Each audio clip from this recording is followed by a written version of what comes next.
Hello, everyone. Tonight, we are crouching at the threshold of a forgotten cave. Your bare knees cold against the damp limestone, watching shadows shift on the wall. Shadows that shouldn't move when you do.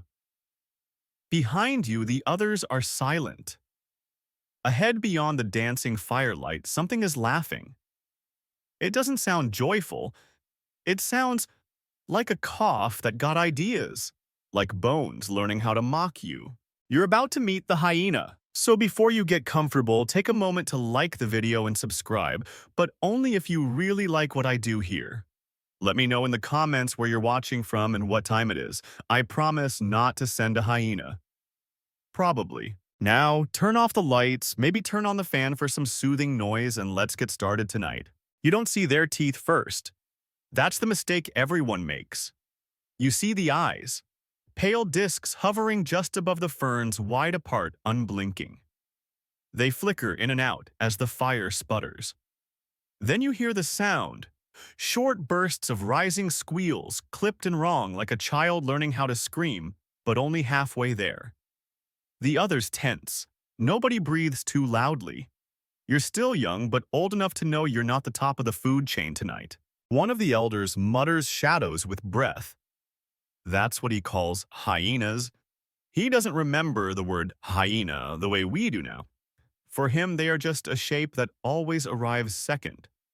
Not the killer, the repeater, the one that shows up when things go quiet. You don't know it yet, but you're going to paint one much later. For now, you shuffle backward toward the circle of fire, flint knife in hand, trying not to draw attention.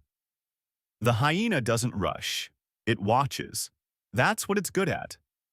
Watching when you're tired. Waiting when you're weak. Mocking you with your own fear as if it's been listening to your dreams all week and just picked the juiciest parts to giggle at. There's something strange about the way they move, half lazy, half limping, never rushed. But if one ever does run, it moves like water down a slope. You remember this. You always remember the first time you see something faster than fear. Later at the cave, someone sketches it in charcoal. Not the full creature, just the head. The back-curved skull, the heavy jaw, the eyes too far apart. They don't give it teeth, not yet. Just a hole in the jawline, like an idea someone didn't finish. The next night it comes closer. This time it drags a broken leg behind it, a fresh kill. Something else's leftovers, maybe from a lion, maybe from something you didn't see at all. Hyenas don't mind. They don't ask permission. They take the middle of the night and make it their own. You ask your mother if hyenas are spirits. She chuckles without looking at you and says, "They are the ones that laugh after we've stopped talking." There's an argument near the fire. Two elders, one who paints and one who hunts, are speaking sharply. The hunter says the hyenas are just scavengers, dirty things, not worth marking on the wall. The painter disagrees. Anything that laughs should be remembered, he says. This sticks with you. The next time you venture out with a torch and a pouch of crushed ochre, you walk differently. You look for tracks. You search the mud by the stream bed where strange footprints tangle with deer and wild dog. And then you find them. 4 perfect paw prints in a half-moon arc, deep-clawed, too close together. Hyena! You crouch, fingers brushing the indentations. Still soft, still warm.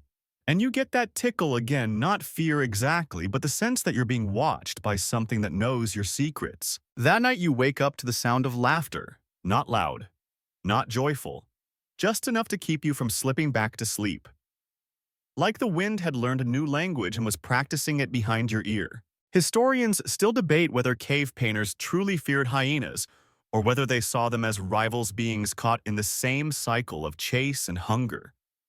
Some even argue that certain paintings of strange beasts with oversized jaws and back-sloping haunches might not be monsters or gods at all, but stylized hyenas drawn by hands that didn't yet know how to capture ugliness without turning it holy. You think about this as you lie on your back near the fire staring up at the cave ceiling.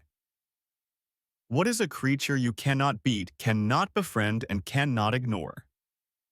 What do you call a thing that steals from death and turns it into comedy? A god, maybe? Or just the last audience left? The next day you follow the same path again. Alone, you know you're not supposed to. But curiosity is an animal, too. You find another print. You find another skull stripped clean. It's a fox this time, you think, or something like it. The jaw's been cracked sideways, not with care, with force. And next to it, scratched into the dirt, you see a faint spiral. 3 circles. Not quite natural. Someone or something drew it. You mark it with your own charcoal. A match. A symbol. You'll return later. And when you do, you won't be alone. Because every time you paint a creature, it watches you back. That's what nobody tells you at first. You think you're just putting something on the wall, but really you're opening a door. And hyenas are very good at doors. They're out there again tonight. Just beyond the torches, just behind the blackthorn bramble, someone dragged into a half-circle wall. You know the sound now. The soft pad of paws. The sudden scrape when they misstep on shale. The rhythmic breathing, almost human, like someone laughing through their nose but trying to be polite about it. It's not the noise that keeps you awake. It's the silence that follows. They whisper. You know, not the hyenas. The others, your group. You hear them leaning into each other around the fire, passing breath-wrapped ideas in low tones. Someone says the hyenas mimic voices, especially of those who've recently died. That one over there, they nod toward the edge of the dark. It sounds like Kahi. Like he used to snore. You pretend not to hear. Kahi was your cousin. One of the old women mutters that laughter is how the land remembers you. Not in songs, but in teeth. If your death is funny enough, it echoes. You're not sure if she's joking. She rarely is. No one wants to say it out loud, but you all feel the same thing. There's more than animal in their gaze. There's something ancestral. Hyenas don't just look at you, they recognize you. As if they're flipping through an old mental archive and thinking, oh yes, one of the soft ones. You stand up to relieve yourself behind the rocks and swear something laughs midstream. You hiss and spin, but there's nothing, just a shifting smell. Pungent, sour, sweet like meat buried too long. And above it, a whiff of smoke and rot. Your body wants to sprint, but you walk slowly. You hum through your nose like your father taught you. If you're afraid, hum.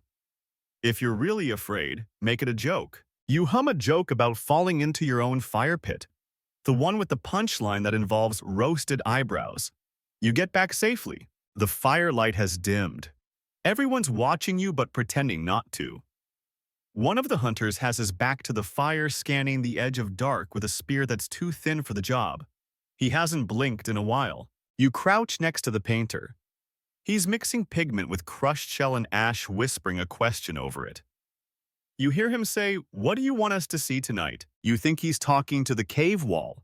You hope he's not talking to the hyenas. Historians still debate whether early humans saw hyenas as spirit keepers, as the shadows of their ancestors, or just a rival pack that never played fair. The truth is probably a blend of fear and performance. Hyenas didn't just hunt. They appeared. They turned up during rituals, during births, during burials, like unpaid actors always waiting for their cue. A child in your group once claimed to see a hyena standing on 2 legs, just for a moment. No one believed her. You did. You didn't say anything, but you started drawing that night. Just in the dust with a stick. Something tall, hunched ears back, looking down at you like it was about to ask for your name. Another odd fact: hyenas can crush bones in a way wolves can't. Even elephants' femurs. It's not just about hunger. It's about proof. When a hyena eats something, it disappears. No heroic skeleton left behind. Just a laugh and dust. Your group starts burning different herbs at night now. Some to mask your scent. Others just to confuse the senses. The air is thick with bitter smoke that makes your eyes itch. It doesn't matter. The hyenas still come. One of them starts mimicking a child's whimper. You swear it. Right near the fern wall. A soft, high-pitched meh that makes every back straighten. Someone grips their spear so tight it cracks. You step toward it, just one step, and it stops. That's when the painter speaks again. They're not mocking us. They're practicing. Nobody responds. Not really. But the air thickens.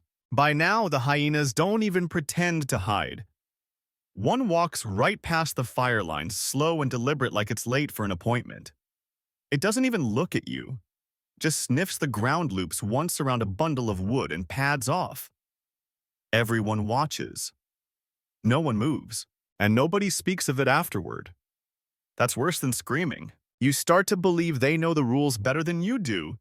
They've watched for so long, maybe they've learned which fires are bluff and which ones burn with real fear. You try to joke about it. Next time one comes in, we should just give it a blanket and a name. A few chuckles, then silence. The hyena calls again. You sleep lightly that night, tucked against the cave wall. Someone mutters in their sleep something about missing teeth. You aren't sure if it's a dream or a memory. You aren't sure if it matters anymore. In the morning, you find a footprint near your sleeping spot, a single print, deeper than it should be, like the animal paused there, and drawn beside it, 3 lines joined by a fourth, like a fork, like a rune.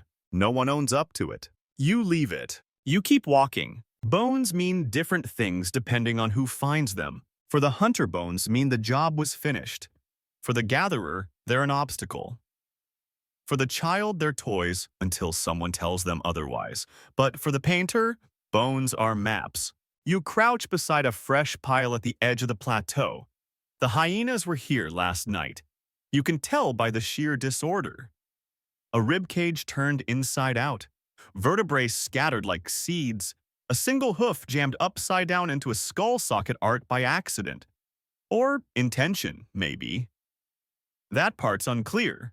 You poke one of the larger bones with a stick. Clean. Cracked on both ends. You imagine the pressure it took. The painter beside you murmurs, "They're not just feeding, they're editing." You raise an eyebrow.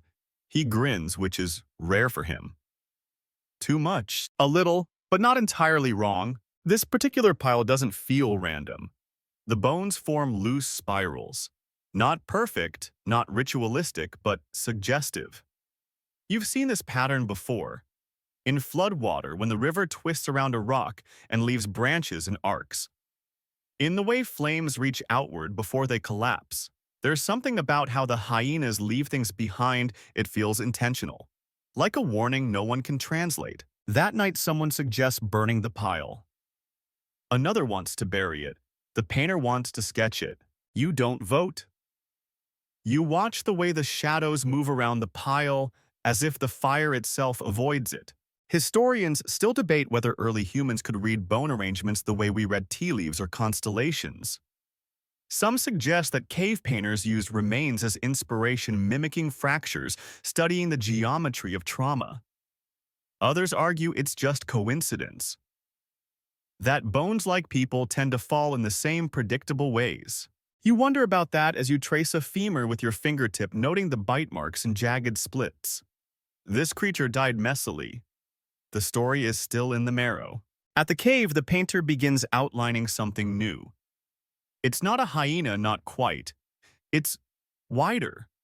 Jaws too large, legs too bowed. But the posture is there. The arched back, the coiled spine. He's copying what the bones suggested, not what the eyes remember. The other painters murmur. One calls it a memory beast. Another jokes that if you draw something like that, it might show up just to correct you. You all laugh, then glance toward the cave mouth. Later, you return to the pile. Alone.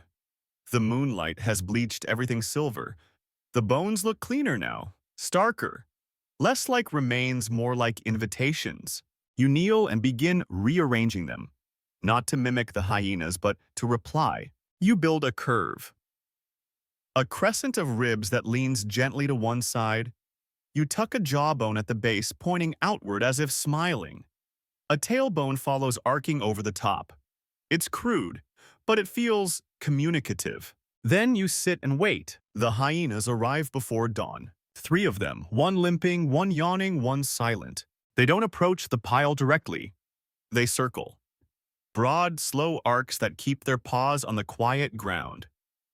The limping one sniffs the air. You stay very still. The yawner flops onto its side and kicks at a loose pebble. You almost laugh. Then the silent one steps closer. It pauses by your arrangement, looks down, tilts its head, and then, with delicate precision, it moves a single rib. Just a few degrees. Just enough. Then they leave. You don't tell anyone. Not yet. But that night your dreams hum with bone music. The painter wakes you in the dark. He's been sketching again. He says the bones gave him a new idea, something about the way a predator's kill site is a kind of language. You nod and pretend to understand. You will understand later. You walk with him to the mural wall. He shows you the new lines, spines that twist skulls, that grin and profile a horizon made of femurs. But in the center, something else, a single hyena crouched low with what looks like a necklace made of teeth. You blink. That wasn't there yesterday. He shrugs. Maybe not. Odd fact for the night, some modern spotted hyenas can live up to 25 years. That's longer than most prehistoric humans, which means at least sometimes they remembered us longer than we remembered them. Back at the fire, someone asks what it means when scavengers start organizing bones. You laugh and say, "It means we've got competition." But you don't laugh that hard, because you keep thinking about the one rib they moved. The angle was deliberate. It completed the curve you started. It made it better. In the morning, the bone pile is gone. Completely. Not scattered. Vanished. As if it had never been there. You check the dust. No drag marks, no paw prints, just a symbol. 3 lines. 1 dot in the middle. It looks like an eye. You don't sleep that night. You first see it by accident, limping through the frost-glossed grass at dawn, head low, gait crooked. At first you think it's injured. A bad leg. Maybe a fight with a lion or a stone caught in the joint. But it doesn't move like it's in pain. It moves like it wants you to see it. There are others behind it, shadows in the mist. They hang back.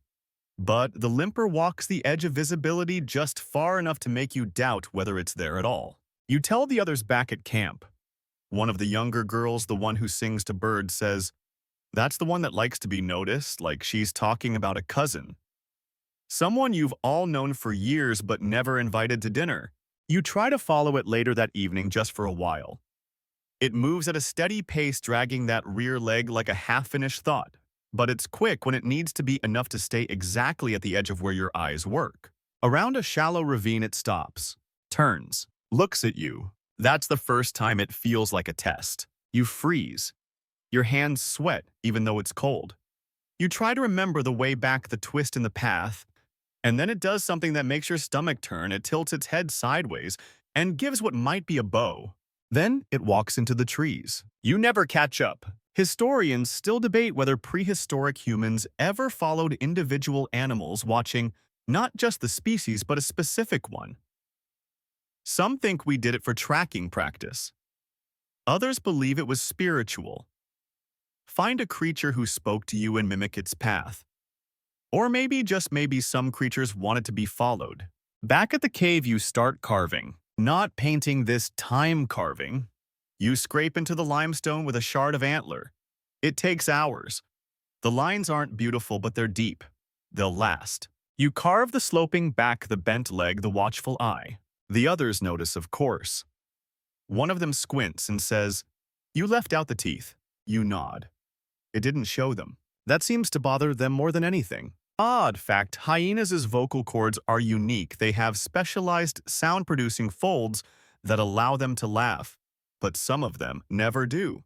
Silent hyenas exist, and those are the ones you remember. The next few nights, the limper comes closer.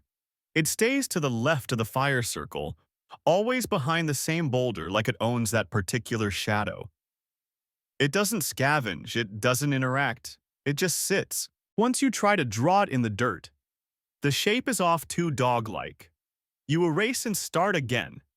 This time you draw it from memory.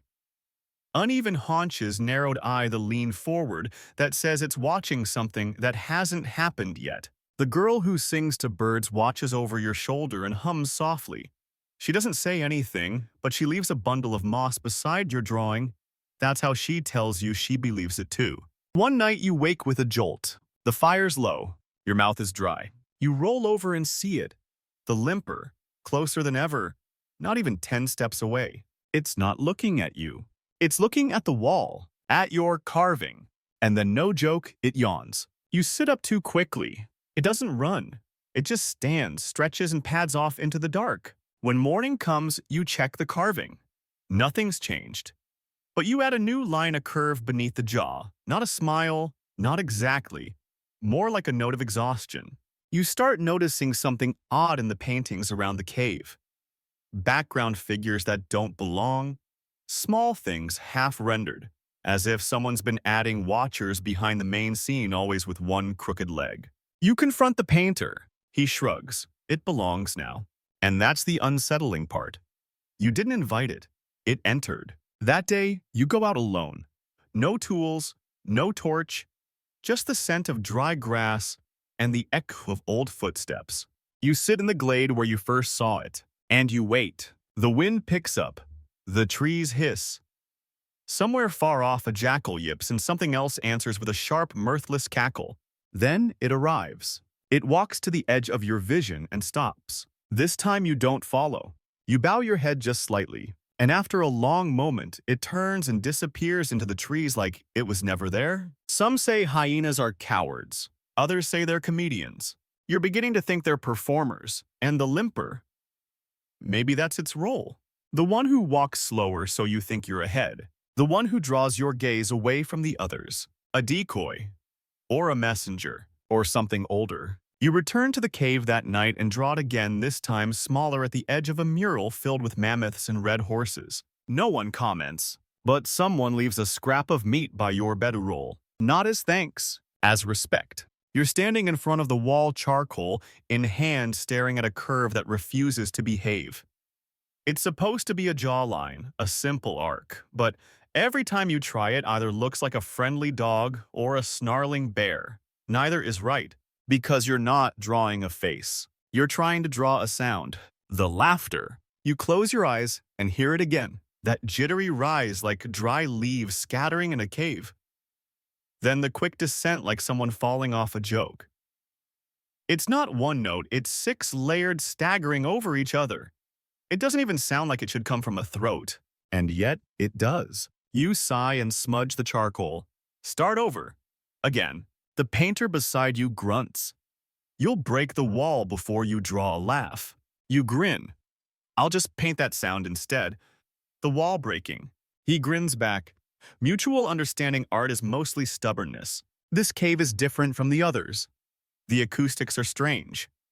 Some spots whisper back, some swallow sound completely. You found the corner that echoes oddly. Every time you laugh near it, the noise comes back with a stutter, like the wall itself is mocking you. Naturally, that's where you chose to paint. You try symbols, zigzags, spirals, jagged lines with flicks at the end. You even sketch a mouth, mid-cackle, teeth tilted, tongue drawn sharp. But it's still not right. So you start looking at the real thing again. That night the hyenas return. 5 of them, maybe 6. The fire tricks your eyes. One's missing half an ear, one's got a swollen jaw. You think about how each laugh probably sounds different, like voices. Odd fact, hyenas use at least 14 distinct vocalizations, and each laugh can carry unique identity markers, which means they have accents, and some probably sound smarter than others. That's terrifying. You focus on one, the loud one. It doesn't just laugh, it performs. Repeats the same pattern 3 times. Almost like it's testing a rhythm. You mimic it under your breath, then tap it on the cave wall with your fingers. The rhythm echoes back, just a fraction off. You're on to something. Historians still debate whether cave artists incorporated sound into their compositions, whether the placement of paintings in echoing chambers was deliberate. Maybe they painted what felt alive, not just what looked it, and maybe laughter was something too sacred or too dangerous to ignore. You sketch the rhythm in curves, not lines, not literal. Curves like flowing breath. Each stroke ends in a blur, a smear of pigment to suggest fade. You back up and squint. It almost looks like a hyena crouching mid-howl, or maybe laughing at you. A child walks in and asks, Why does it have a twisted tail? You blink. You didn't draw a tail. You look again. There's a smear beside the haunch. A streak of ochre someone must have brushed while passing, but it fits. Bent just so. Spiraling upward, unnatural, but perfect. You leave it. The next day, Hunter says the hyenas chased a lion off its kill, not just chased, teased. They circled it, nipped, dodged, laughed. The lion gave up, walked off with pride intact but dinnerless. You wonder aloud if they paint us somewhere. On some invisible hyena wall. That night your wall changes. Someone or something added 2 eyes. Pale circles over your smudged laughter lines. Not accurate, too wide, too far apart. But they watch. The painter doesn't remember adding them. No one else admits to it. You feel the eyes while you sleep. They're just paint. Probably, you begin to notice more sounds in the cave. Not just echoes, but rhythms. Taps. Distant giggles that fade when you try to follow. You record them in charcoal line space, line curve dot. A visual map of nonsense. One morning you catch a hyena watching you paint. Just one. It's seated at the cave entrance completely still. Like a statue or an audience member waiting for the second act. You point your charcoal at it. It doesn't laugh. Just blinks slowly. You draw anyway. Quick, confident, messy strokes.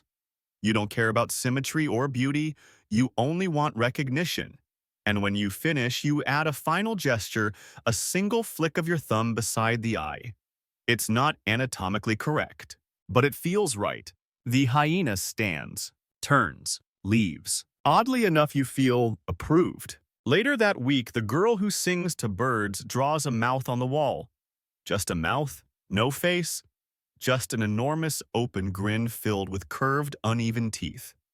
It's unsettling but captivating. You ask her why. She shrugs. That's what it sounded like when I laughed too hard and scared myself. You nod. Same. More people start drawing. Not just animals. Sounds. One carves a jagged spiral.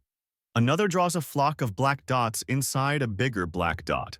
No one explains their choices. No one questions them. And somehow it all fits. The cave is no longer just a wall. It's a soundtrack. A memory loop of jokes no one remembers the punchline to, but everyone still laughs. The debate starts with a mouthful of roasted root and ends with someone almost storming off into the night. "They're thieves," one of the hunters mutters, wiping ash from his lips. "They take what they didn't kill. That shouldn't be honored." You glance up from your carving, and he scowls. "And they're not worthy of space on the wall." The painter doesn't look up. "Neither are you, but you're on it." A few muffled laughs. The hunter glares. You all keep chewing. This isn't a new argument. It comes up every few moons. The sacred wall, the memory stone as some call it, isn't just a picture book. It's a ceremony. It's legacy. What you paint is what matters. And what matters is supposed to be powerful, noble, fierce. Hyenas. Hyenas are the opposite of noble. They eat leftovers. They mock pain. They don't fight fair. But they win. You've seen them chase off stronger creatures. They don't need dignity. They have numbers and teeth and an eerie sense of timing. They always arrive just as the last breath leaves something. You point at the fire. You ever see a lion wait for a mammoth to die? The hunter grunts. Hyenas do. They watch things collapse. They remember the weak spot. Historians still debate whether cave artists were celebrating predators or warning about them. Was the mammoth drawn because it was revered or because it was dangerous? Is the lion sacred or just feared? And in that blurry space, what does a hyena mean? You return to the cave that night and look at the wall. The new layers: crowded bison, boars, serpents. A storm above them, all streaked ochre. But down near the ground, tucked beneath a stampeding herd, someone's added a hunched, ear-tattered shape. It's small. It's subtle. But it's laughing. You smile. There's a certain power in depicting what others pretend isn't there. Odd fact in modern ecosystems, hyenas clean up over 50% of all large animal carcasses. Without them, diseases would spread rapidly. Their ugliness is functional, their messiness necessary. Maybe sacredness isn't about who kills. Maybe it's about who finishes. Still, the hunters won't let it go. One stands in front of your carving arms crossed. We should scrape this one off, paint something better. A horse, maybe. You raise an eyebrow. You mean one that runs away? He growls. You draw a quick line in the air between you like a fake wall. This is the scavenger section now. Sorry, no heroes allowed. He doesn't laugh, but he doesn't argue again. That night the hyenas come close. Very close. One steps into the firelight. Not a full entry, just enough for the glow to catch its shoulder. The fur there is patchy scars or mange. You can't tell. But its posture is confident, casual. It sniffs the air, looks toward the cave, then turns and walks back into dark, like it was checking on your progress. The next day you paint it again. Bigger this time, full-bodied, mid-step, jaw open but not snarling smiling, one eye squinted. You add a sliver of red along its back. A wound. A sash. A joke. No one asks. You keep painting. The girl who sings to birds hums near you. They're funny. You glance back. The hyenas, she says. They make death feel smaller, less serious. You nod. Until it's yours. She nods too. Silence falls. You remember a story someone once said hyenas followed funerals? Not to eat the dead, but to make sure the sadness didn't stay too long. They'd appear, laugh, vanish. Grief's little footnote. You've never known if it was true, but you've always liked it. Later, the cave wall shifts again. Someone's added prey animals, dozens of them, heads all turned eyes wide mid-flee. But one of them, a small red deer, looks backward. Its eyes don't show fear. They show confusion, as if it hears something odd behind it. And in the background, barely a silhouette, there's that same hunchback shape. The hyena. Laughing again. You ask the painter if it's his work. He shrugs. Might be the wall's idea. You both laugh. You've started calling this section of the cave the noisy side. Not because people talk here, but because the paintings make your head echo. You swear once when everyone left and you sat in the torchlight alone that the laugh came from the paint itself. Just once. One quick cackle like wet wood snapping. You didn't move. Just whispered, "Thank you." The air went still. The hunters still grumble, but they've stopped arguing. Maybe they're tired. Maybe they're afraid of becoming a joke on the wall if they push too hard. Because that's the real power of a scavenger. It doesn't win the kill. It rewrites the ending. The rain starts before anyone notices the painter is missing. At first, it's just the steady whisper of mist, more sky sweat than storm. You huddle under the rock overhang, watching drips slide from leaf to leaf, catching glints of firelight like falling stars. No one's panicked. Not yet. He was with the hunters last night. That's what someone says. He wanted to sketch a lion's broken paw, mutters the tall one with the crooked tooth.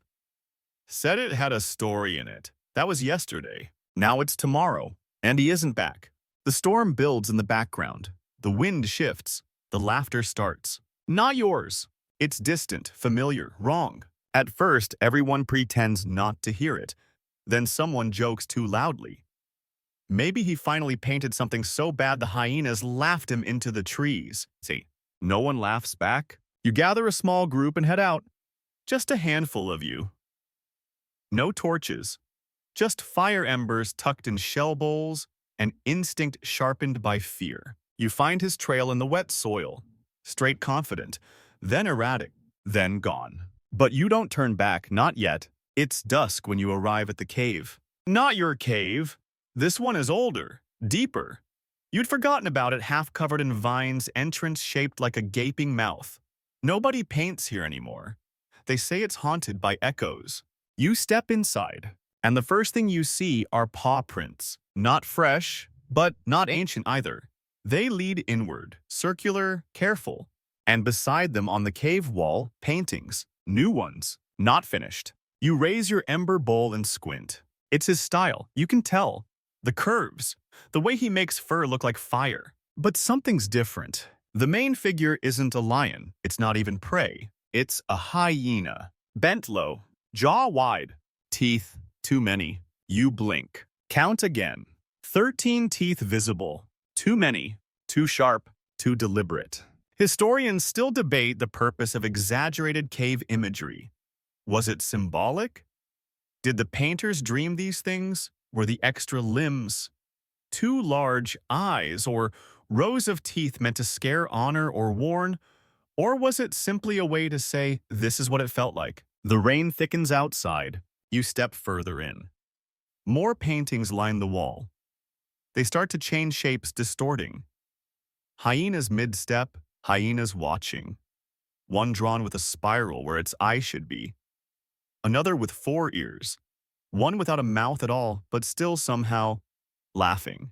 And then near the back, something stranger. A human figure, bent over, drawing. His hand is reaching out, but his face is missing. Just a smear, a smudge where a face should be. And behind him, a hyena with its paw gently placed on his back. Not threatening, guiding. Like a teacher, you step backward.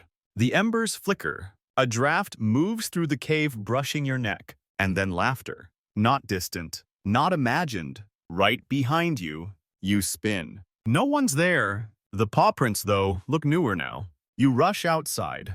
Rain greets you like a slap. The others look at your face and say nothing. You all return to camp, saying nothing. That night, the fire burns brighter than usual. No one speaks his name. But in the morning, you go back. Alone, you carry pigment. You carry breath. You carry fear tucked behind your ribs like a forgotten song. Inside the cave, nothing has changed. Except one thing. There's a new paw print, right in front of the smudged human figure. And beside it, a handprint, smaller than yours. Not the painter's, childlike. You sit, mix your color, and paint your own version. Not the hyena with the extra teeth. Not the missing face. Just one figure.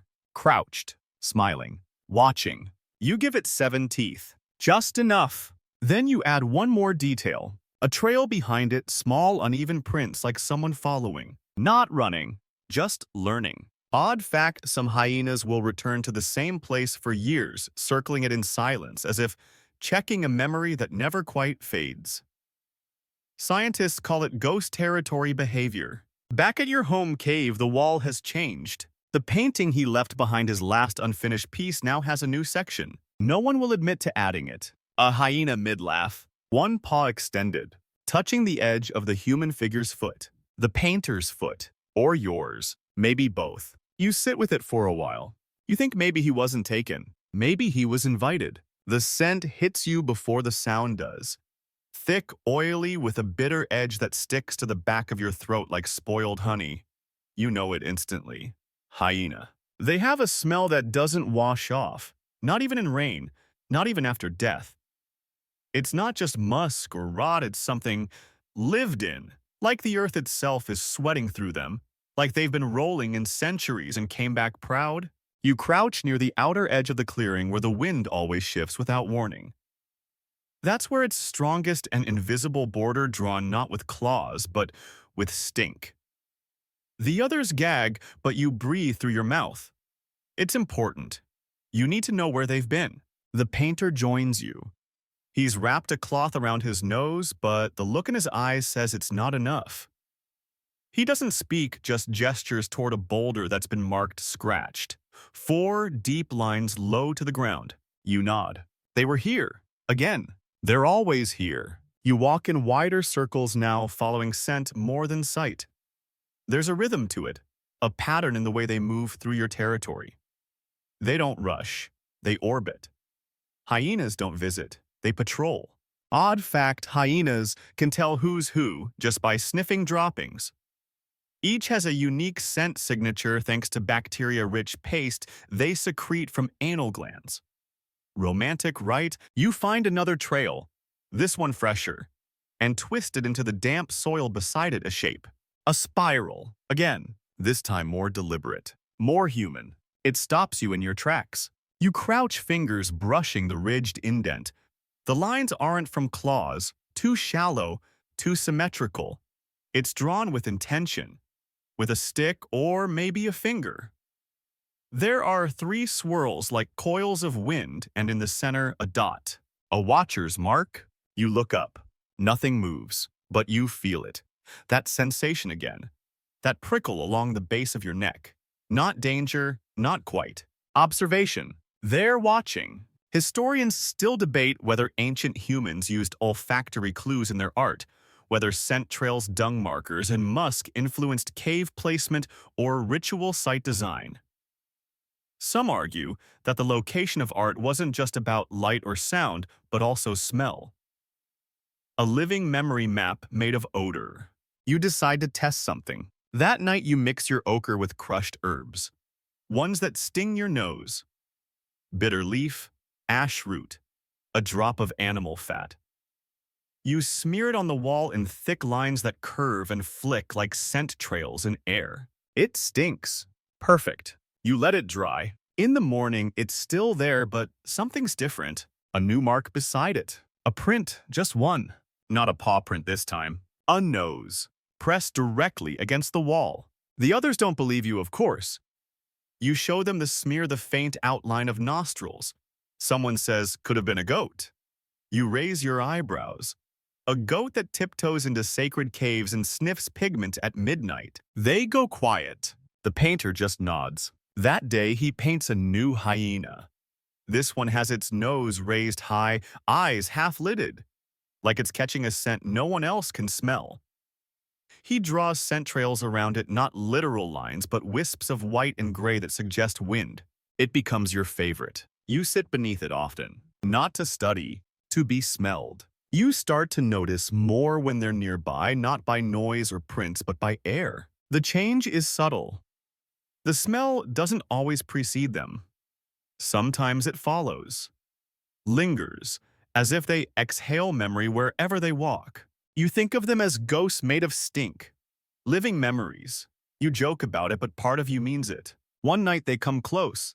Too close. You're outside the fire circle half asleep when the smell slaps you awake. You freeze. It's not fear, it's recognition. They're right there. Not just watching. Smelling you. The air is thick with it. You don't turn your head. You don't make a sound. After a while it fades. Like steam. You sit up slowly. Behind you nothing. But you know better. You check your pouch. Inside your pigment stone is gone. In its place a bone. Not chewed. Not cracked. Clean. A gift. A joke. Same difference. You grind the bone into powder. Mix it with soot. Add water from the cave spring. The paint is darker than anything you've made before. When it dries, it smells faintly of musk. You call it hyena shadow. The painter watches you work. He doesn't ask questions. Just adds his own lines beside yours, loops that echo breath arcs that mimic scent. The wall grows denser, more alive. You step back and realize it doesn't just show them anymore. It feels like them. Odd fact, some modern cave explorers report unexplained feelings in certain chambers, paranoia, scent, hallucinations, the sense of being watched. Maybe it's the acoustics, or maybe it's memory baked into stone. Your cave has that feeling now, especially near the back, especially near the laughing one. You keep your offerings small. A scrap of meat, a few smudges of blood, a bundle of herbs no human would eat. They're always gone by morning. You don't talk about it. Some things aren't meant to be agreed upon. Some things just circle you, like scent, like silence, like the invisible line between you and something that knows you too well. The first thing wrong is the time. You smell the air before sunrise and it's wrong, sharp, clean, like water cracked over stone. No decay, no wet wood, no warmth. And then the sound too crisp for morning. One sharp giggle, one stuttering growl, not distant, close. They shouldn't be here now. Hyenas have patterns. They come late when the fire dies, when your body is tired, and your mind is more myth than memory. But this one arrives at dawn, as if it missed its cue, as if it's looping a scene out of order. You rise from your mat. The others are still asleep. No one else hears it. You step outside. It stands near the tree line. Alone. It looks smaller than the others. Lankier. Limbs too long like it grew overnight but forgot how to carry itself. You squint. Its fur looks dry, dust-covered, and its eyes, they're not reflecting light. They're holding it. It doesn't move, doesn't snarl, just waits. You take a step forward. It takes a step back. Another step, another retreat. Not a chase, a dance. Historians still debate whether early humans understood animal seasonality, whether they tracked migrations, birthing cycles, scent trails timed to moonlight. Most agree we noticed patterns. But what happened when the pattern broke? When a creature showed up in the wrong season, the wrong hour? What if it wasn't just lost? What if it bent time? You follow it, not far. Just enough to leave the comfort of camp. Enough to step onto soil that doesn't know your name. It walks in a wide arc, tail low step, silent. Then it vanishes. Not behind a tree, not down a slope. Gone. Like it walked through the wrong page of the story. You mark the spot with a stick. Carve 3 lines into the bark of a nearby birch. Your personal symbol. A placeholder for confusion. When you return, no one's noticed your absence. Except the painter. He looks at your hands empty. Did it take anything, he asks? No, you say. It left too early. He nods. That night, the fire feels colder. You paint again. But this time you don't copy the body. You draw the time. The wrongness. A hyena with no shadow. You tilt the horizon behind it. Twist it upward like a dream curling in on itself. A moon in the shape of a spiral. Stars with bent points. It looks sick and yet alive. The others glance at it. They say nothing. You notice the girl who sings to birds humming off key. She never hums off key. You ask her what she saw. She shrugs. I think I heard it too early. Odd fact, some animals experience time differently. Hyenas, like many predators, can process movement faster than we could, seeing flickers in motion we interpret as smooth. Maybe they see too much of time, or maybe they just ignore it. The next few days, everything feels out of joint. You wake before you should, sleep longer than you meant to, dreams loop. A stone you kicked yesterday reappears under your heel today. You joke that the hyena didn't just visit, it reset something. The painter nods but doesn't laugh. He shows you a new image. A human figure bent backward, feet planted but spine arched toward the stars. Behind it, a hyena, upside down, mouth open in a silent laugh. It shouldn't work, but it does. You keep seeing odd things. A rabbit with winter fur in the middle of summer. A frog calling during dry season. Shadows where nothing should cast them. And always, the scent, faint, out of place. One night you return to the old cave. The one with the too many teeth painting. It's different again. Not the art, the air. Staler, heavier, like it's holding its breath. You step carefully, find a new addition. Not a full figure, just a clock. Well, not our kind of clock, but a spiral divided into segments with small claw marks at regular intervals. And at the center, a smear of something fresh. You don't touch it.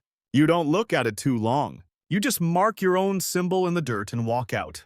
Quickly. Odd fact, no confirmed evidence shows that prehistoric people used symbols for time the way we understand it. But recurring marks in caves suggest cyclical patterns. Moons, seasons, migrations. Maybe this was one of those. Or maybe something else is keeping time now. Back at camp, the night feels too still. The laughter doesn't come. You miss it. Not the sound itself, the placement, the pattern, the moment when everything else was done and the watchers arrived to judge your fire. Without them, the silence feels impatient, like a question waiting for the wrong answer. You return to your painting. Add one more detail, a crack running through the hyena's eye. Not broken, just uncertain. You don't know what season it is anymore, but you know something out there does. And it's laughing at the rest of you for forgetting. You crouch beside the pigment stone, slowly grinding it into powder. The rhythm of stone against stone is comforting, a whisper of purpose beneath the wind. But today your mixture isn't obeying. Too grainy, too dull, you spit into it. That's always been the trick, saliva. It binds the color, warms it, makes it yours. But this time the color shifts, not just darker, alive. A pulse of wet orange flickers in the bowl, like fire trapped in earth. The painter beside you raises an eyebrow. That new, you nod. I wouldn't use it near the eyes, he mutters. Just a feeling. You don't answer. You dip your finger in the mix and smear a streak across your thigh. The color clings like breath, damp, shimmering. It smells faintly sharp, like crushed bark and iron. It reminds you of hyena eyes, not the brightness, the reflective quality. The way their gaze always looks like it's returning something you didn't mean to send. Odd fact, spotted hyenas have exceptional night vision, far better than humans. Their eyes absorb light differently, bouncing it back like mirrors. You could swear they don't see you. They see what's behind you. You mix more pigment, add a splash from the spring. Another flick of spit, a pinch of powdered charcoal. It turns copper red. You draw a long stroke across the cave wall. It dries instantly, too fast. You touch it, still warm. You glance back at the painter. He's watching you but saying nothing. You nod toward the wall. Does it feel like it's waiting for you to mess up, he finishes. Exactly. You draw anyway. Not a full creature, just pieces. A jawbone with no skull, a paw mid-motion, an ear cocked toward an invisible sound. Each line uses the new pigment. Each line glows faintly even when the torch dims. It shouldn't, but it does. You sleep near it that night. It whispers, not in words, in breath. The wall exhales, and the laughter. It starts in your dream but continues after you wake. Soft, close, not mocking, amused. You reach for your pouch in the dark. Gone. You sit up, look around. There at the mouth of the cave, just out of reach, is a paw print, pressed into spilled pigment. Still wet. You laugh under your breath. You painting now? No answer. You stay awake until the fire burns down. Next morning you return to the wall. The pigment's still warm, still glowing. But something's changed. A smudge beside the ear, almost like breath. You lean in, sniff. It's there again. That scent, hyena scent. Sour, sweet, ancient, but this time mingled with something else. Your spit, your sweat, your color. Historians still debate the role of body fluids in early paintwork. Some say mixing pigment with saliva, blood, or fat was simply practical. Others argue it was ceremonial, binding the artist to the image, breath to breath, body to wall. You believe it now, because when you paint with this mixture, the cave listens. No, the hyenas listen. That evening they come close. You've left a smear of the new pigment on a flat stone near the fire. They don't touch it, but they walk around it. 3 full circles. The limping one sniffs the edge, bares its teeth, not in threat, in acknowledgement. Then they vanish. Next morning the pigment's gone. Not smeared. Gone. Stone wiped clean. You smile. You go back to your mixture, adjust the ratio. Less water, more breath. You spit 3 times, stir slowly. It shines. The girl who sings to birds joins you. It smells like a fight, she says. You nod. And memory. She adds a feather to the bowl, just drops it in casually. It turns black. You both step back. It cools, fast. Like something inside it breathed in, then stopped. You don't use that batch. You bury it. Paint from the next bowl is calmer, earthier, but still vibrant, still alive. You draw again. This time a full hyena, but not in motion. Sitting, back legs folded, front paws crossed, watching. No expression, no teeth, just present. It feels risky, but right. The painter sees it and doesn't speak. He just adds a dot between the eyes. You let him. The cave feels warmer that night. Not safer, just warmer. The pigment has changed your hands, stained your nails, your knuckles. You smell like breath and clay. You sleep lighter now. Dream harder. Odd fact, some cave paintings contain materials that aren't local pigments brought from miles away, minerals rarely found. That means intent. These weren't doodles, these were acts. And this is becoming one. You finish the last detail, a smear across the haunch-like motion. The moment you do, you feel it. Not outside, inside. Something has shifted. Like you've painted not an animal, but an invitation. Not a watcher, a guest. You sit in front of it until your torch dies. And in the silence, the laughter starts again. Not from the cave mouth, from behind the wall. You're not sure when you first started following her. She's the largest of the pack, easy to spot, with a belly that brushes the grass and eyes like cooled embers. She never arrives first, never hurries, and always eats last. Which wouldn't be so strange if the others didn't wait for her. You've watched it now 4 nights in a row. They find a carcass. Rip, tear, squabble, but no one finishes. They all leave one chunk, the biggest one. Then she arrives. Sniffs once, sits, and they back away. She eats slowly, methodically, and when she's done, they scatter. You mention it to the painter. He says, "A queen." You shake your head, more like, the center. Odd fact: in real hyena clans, females rule. They're larger, more aggressive, and inherit power down maternal lines. Even the lowest-ranking female outranks the highest male. No exceptions. But what strikes you isn't her size. It's the silence around her. When she walks, the others hush. You try drawing her. The first version looks too noble, too lion-like. You smear it. The second has too much jaw. All teeth, no thought. You smear that one too. The third. It's just her eyes. 2 heavy arcs of charcoal wide set focused on something you can't see. You leave it unfinished. She doesn't need a body. She's presence. One morning, the trail she walked the night before is lined with bones, arranged loosely, not scavenged, placed. Spines in a curve. A rib perched atop a rock like a crown. Someone says it looks like a story. You think it looks like a map. You follow it. Not far. Just enough to find the stone. The scent there is powerful. Not fresh. Claimed. You mark it with a dot of pigment. Later, you find a new mark beside your own. Not a paw print. A claw drag. Slow. Precise. You don't touch it. You don't need to. She knows you saw it. That night, she arrives at the edge of camp. Not to eat. Just to stand. The others freeze. Even the hunters. Especially the hunters. She doesn't move for a long time. And then she yawns.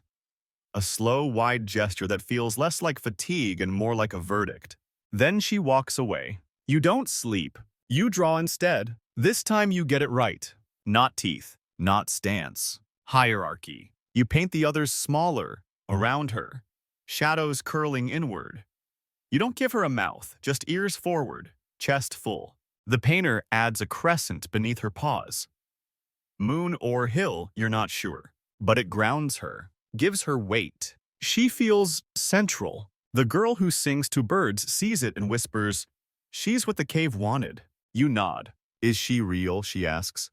You don't answer. Historians still debate whether cave depictions of dominant animals represented individuals or symbols, avatars of power, fertility warning. But in this case, the power is unmistakable. You don't paint a leader unless one demands it. You notice others painting around her now. Scenes with movement, with tension, but always leaving space near the center. No one overlaps her image. You ask the painter about that. He shrugs. You don't step in front of a queen. Even the children stop drawing jokes near her. Odd fact-spotted hyena cubs are born with their eyes open and teeth intact. Within hours, they start fighting for dominance, sometimes fatally. Power isn't taught. It's immediate. You begin wondering how she keeps peace. You watch her on the 4th night. A younger male snarls too close to her. She doesn't flinch. She doesn't bite. She simply stares, and he turns away. That stare is what you paint next. Just the gaze. Forward. Endless. A watching without blinking. A knowing. And somehow, a warning. The hunters complain. "It's just a scavenger," one says. "Why does she get a whole wall?" You reply, "Because she doesn't need your permission." That shuts them up. For now. The cave feels different again.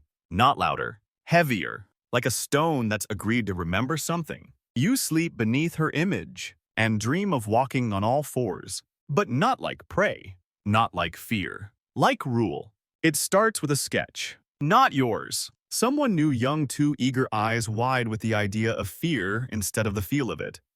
He carves late alone without asking. When you see the wall the next morning, you freeze. There's a hyena on it. But not a hyena. The hyena. Except wrong. Too many teeth. 20. Maybe more.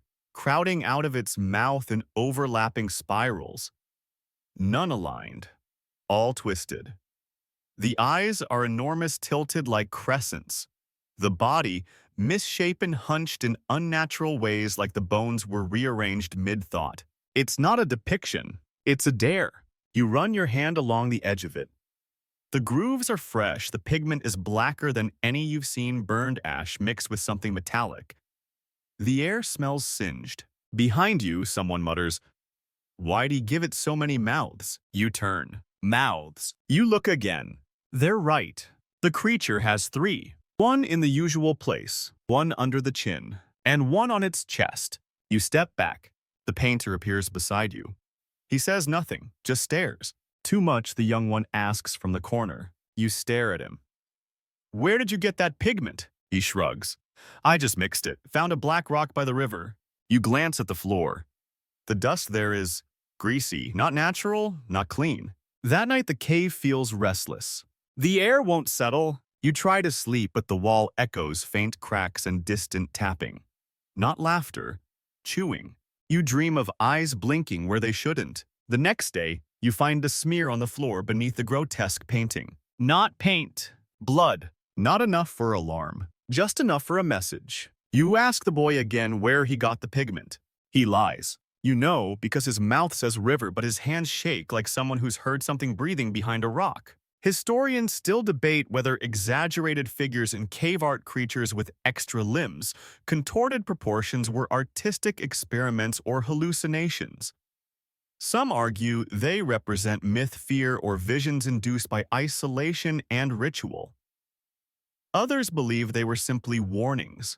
You believe this one is a mistake, not in craft, in intent. The queen's painting is nearby. You check it, untouched. But the wall around her seems darker, as if the grotesque hyena is leeching light. You sit before it, not to meditate, to watch. The painter joins you. He whispers, "If this one laughs, we're done." You nod. That evening, you hear the first echo. A giggle. Short, sharp, not outside. Inside the cave. You stand. It stops. You call the boy over, tell him to scrape the image. He hesitates. "Won't that make it angry?" You glare. It's not real. He stares at the floor. "You said that about the last one." You hand him the scraping tool. He walks to the wall, raises it, then pauses. What you ask? It's not dry. You step closer. He presses the edge in. The wall bleeds. Not paint, liquid. Black and red, thick and slow. You drag him away. You don't sleep that night. Odd fact, some cave minerals weep in humidity, bleeding mineral-rich water that can stain or shine. But this isn't a trick of stone. This is alive. You wake to find the painting untouched. But someone added another mouth. It wasn't the boy. You hold a torch to the wall. The new mouth is smiling. And inside, another eye. Just one, looking right at you. You gather the others. There's a debate. One side says scrape it. The other says seal it, wall it off. Let it rot in silence. You say nothing. You're already mixing new pigment. Your color, not black. A pale gold. It smells like ash and breath and something older. You paint a barrier. Not a cage. A mirror. You paint another hyena, same size, same posture, but normal. No extra teeth. No eyes where they don't belong. Just real. Simple. You place it beside the twisted one, nose to nose. You finish with a red dot between them. Balance. That night the tapping stops. No giggles. No eyes. No bleeding. In the morning, someone says the twisted hyena looks less sharp. You don't answer. You just sleep. Finally. But you dream of teeth again.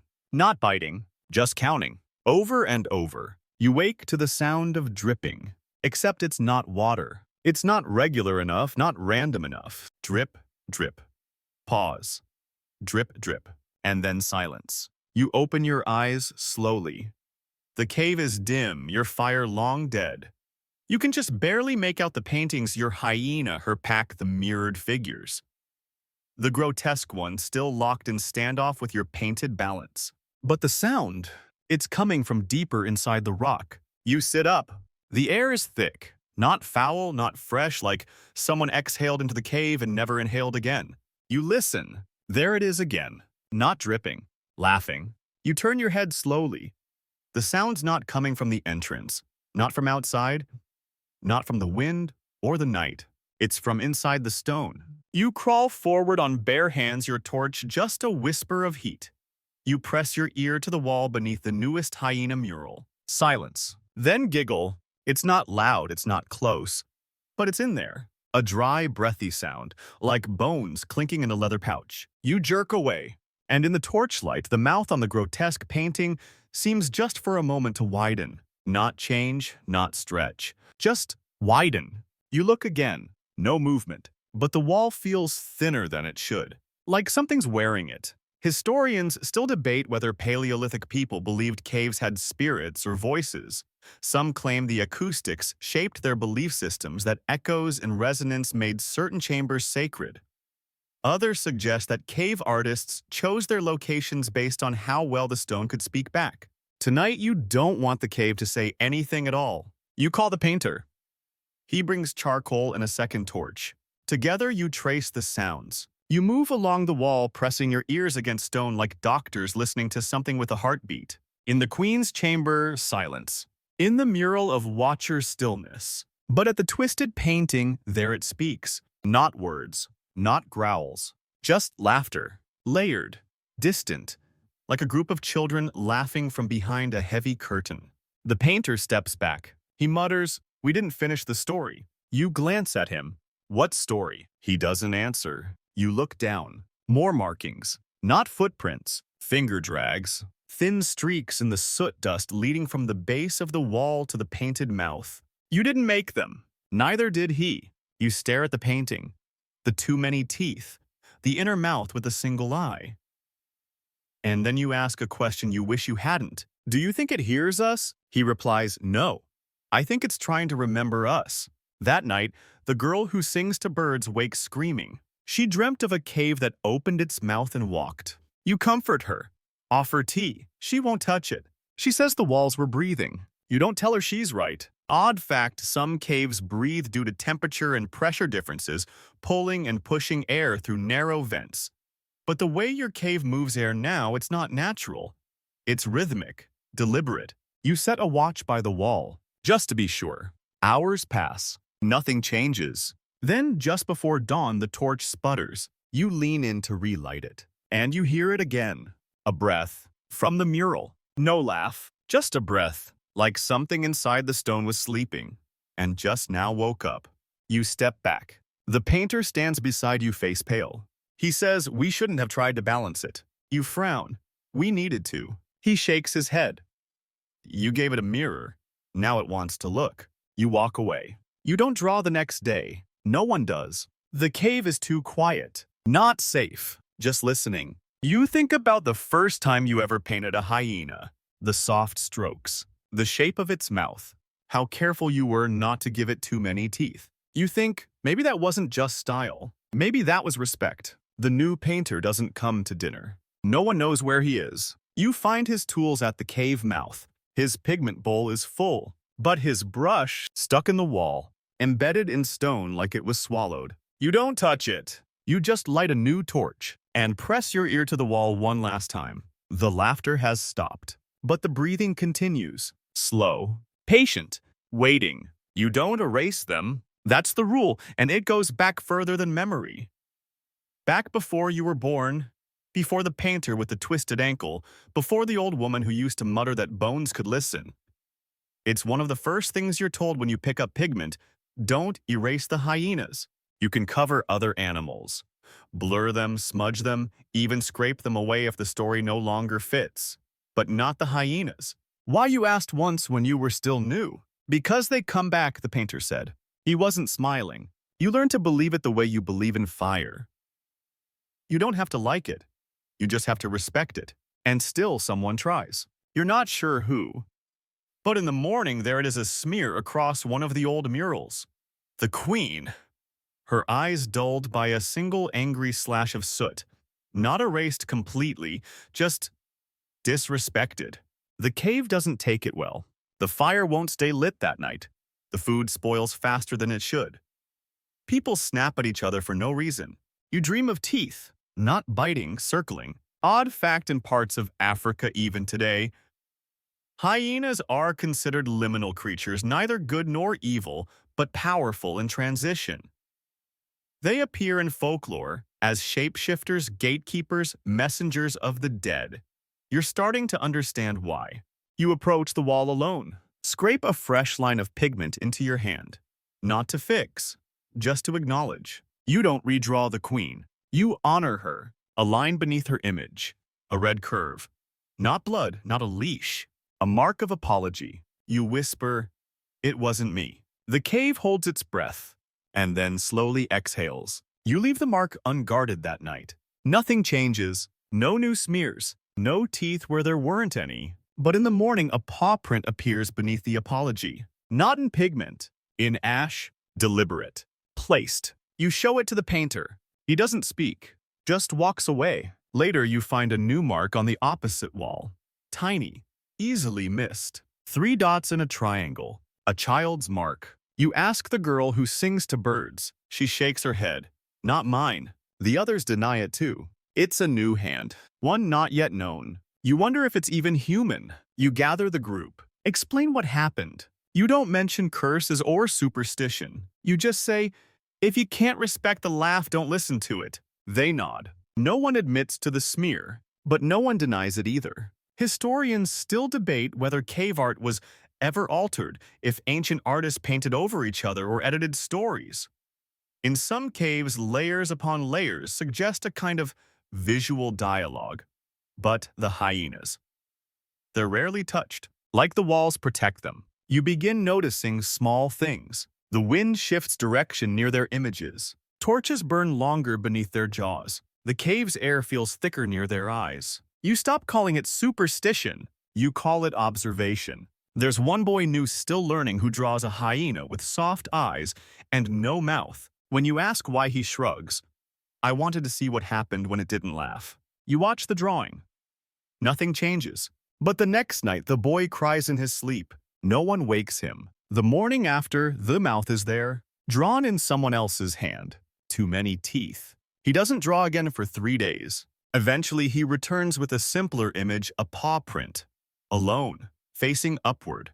It's beautiful. You place it near the queen.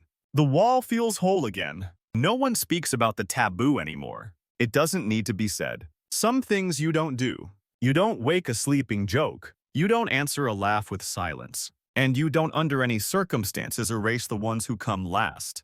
Because they'll remember, even if you don't. You kneel in front of the wall for the first time in many moons, and this time you're not nervous. Not even a little. You've been avoiding it, sure. Maybe out of habit, maybe out of respect, or maybe because the laughter had gotten too close, too wet around the edges, too real in the dark. But tonight is different. Because you're ready. And because the hyenas haven't come in 3 nights. Not a laugh. Not a scent. Not even a print in the mud. It's a kind of silence that feels heavier than sound. And so you gather your ochre, your stone bowl, your breath. You mix slowly, carefully. 3 parts pigment. 2 parts spit. A sliver of soot from last week's fire. No magic, just memory. You paint 1 line, then another, your fingers steady. And when the body is finished, slope back, hunched, shoulders small but certain, you step back. No growl, no snarl, just there. It sits in profile for a moment. Then you change your mind. You reach up and redraw the head. Turn it. So it's not looking away anymore. Now it looks out. Toward the viewer. Toward the mouth of the cave. Toward you. The eye is not wide. Not wild. It's calm. The jaw is closed. No laughter. Not this time. Just a long, thoughtful pause, like it's waiting to see what you do next. You sit down before it. Let your hands rest in your lap. And for the first time, the image on the wall doesn't feel like a memory. It feels like a mirror. A silent agreement. The painter joins you. He says nothing. He doesn't have to. The girl who sings to birds sets a small stone beneath the hyena's feet. Just a pebble. Round and smooth. A kind of offering. Or a companion. Odd fact, in some ancient burial sites, hyena remains have been found beside humans. not always chewed, sometimes placed. The meaning is unclear. But here in this cave, the meaning is something you feel: balance, silence, presence. Historians still debate whether the earliest humans believed animals had spirits, whether they worshipped them, feared them, or saw them as fellow actors in the long, strange play of existence. But you know now at least once someone painted a hyena not because they were afraid of it, but because they understood it. You sleep near the painting that night, and in the darkness no laughter comes, no breath behind the wall, no eyes in the firelight, just quiet, the kind you earn. And when morning comes, the painting hasn't changed. But you have. You rise, stretch, and leave one last mark. Not a symbol, not a line, just your hand, pressed beside the hyenas, not touching, just near enough to be known. You are sitting in the stillness of the cave now. The torch flickering low, the air finally soft against your skin. The laughter has passed. The bones have been rearranged and remembered. And in the quiet, you realize something: the hyena was never just a scavenger. It was a storyteller with teeth. You walked through fear and firelight to meet it first in the shadows, then in the scent, and finally in the lines you drew with your own breath.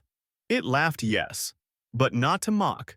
It laughed to echo, to remind you that nothing ends where you think it will.